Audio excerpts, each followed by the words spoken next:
There's a moment in the Gospel of John that gets glossed over every single Easter. Everyone talks about the empty tomb. Everyone talks about Mary Magdalene weeping in the garden. Everyone talks about Jesus appearing and calling her name. But there's a detail, 4 words actually, that most people sprint right past. And it was dark. John starts the resurrection story in the dark. Before the angels, before the rolled away stone, before the moment that changed everything, it was dark. And I think that matters more than we realize. Let me back up. The disciples had just lived through what we can only describe as the worst days of their lives.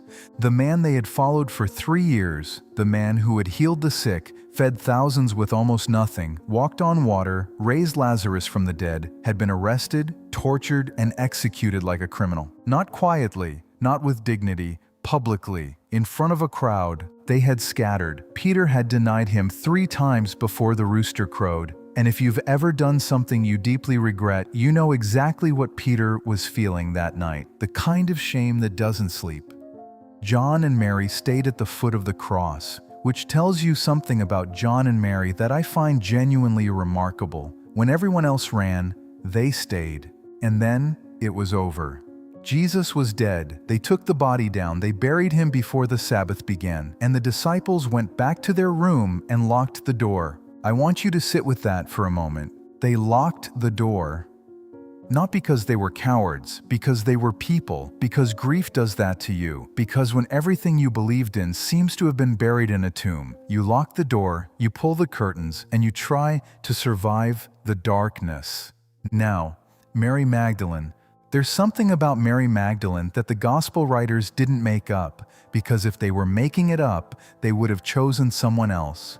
In the first century, a woman's testimony was not considered legally valid. If you wanted your story to be believed, you would not have written, "And the first person to see the risen Christ was a woman." But John did, because that's what happened.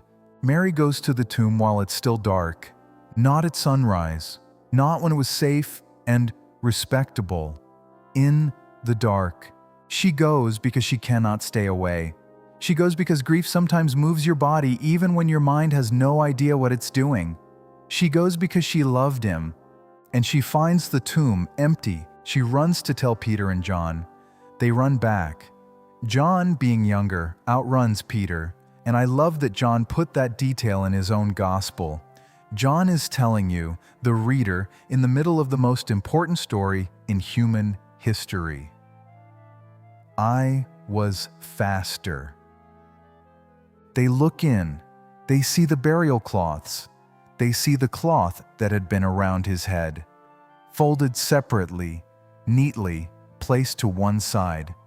Which is interesting. You don't fold your burial clothes when you're being resurrected. Someone took the time to fold the cloth. And then John says something extraordinary. He says, "He saw and believed, for they still did not understand the scripture, that he had to rise from the dead."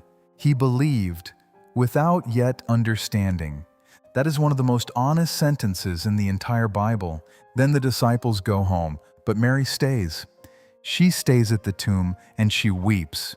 She looks inside and sees 2 angels, one at the head and one at the feet of where Jesus had lain. "Woman, why are you weeping?" they ask. And she says, "Because they have taken my Lord, and I don't know where they have put him." They have taken my Lord, not the body, not him. My Lord. Even in her grief, even in her confusion, even standing in front of 2 angels and apparently not entirely registering that these are angels, her love is intact. Then she turns around, and there's a man standing there. She thinks he's the gardener. "Woman, why are you weeping? Who is it you are looking for?" And she says, and this is the line that gets me every single time. She says, "Sir, if you have carried him away, tell me where you have put him, and I will get him. I will get him." Mary Magdalene, in the depths of her grief, is ready to carry the body of Jesus herself if that's what it takes. That is love. That is not the love of someone who follows a teacher. That is the love of someone who has been transformed. And then he says one word, Mary.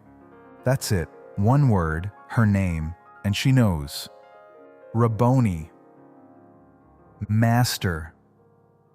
Here's what I want you to take away from this Easter Sunday. The resurrection didn't happen in a cathedral. It didn't happen at noon on a sunny day with trumpets and a crowd of witnesses. It happened in a garden, in the dark, to a weeping woman who had come alone. Jesus didn't appear first to the powerful. He didn't appear to Pilate. He didn't appear to the high priest. He didn't appear to prove a point. He appeared to Mary, to the one who stayed, to the one who wept, to the one who came in the dark because she didn't know what else to do.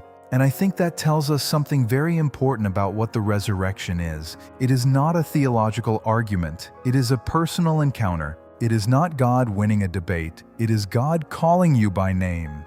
There's a reason John begins the story in the dark, because most of us know the dark. Most of us have had seasons where we locked the door, pulled the curtains, and tried to survive, where the things we believed in seemed buried, where the distance between us and hope felt like 3 days in a sealed tomb.